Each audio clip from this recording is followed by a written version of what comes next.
शामान बसो वृंदावन में, मेरी उम्र बीत गई गोकुल में।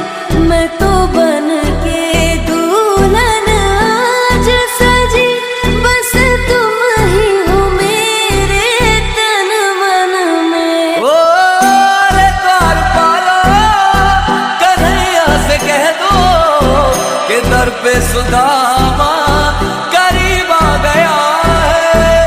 भटकते भटकते न जाने कहां से तुम्हारे महल के करीब आ गया मुझे है। तुम हो सुहागन की हीरे, तुम बिन मैं कहाँ जी पाऊंगी। क्यों आए न मोरे सांवरिया, उन्हें सखियाँ भेज बुला लूंगी। शाम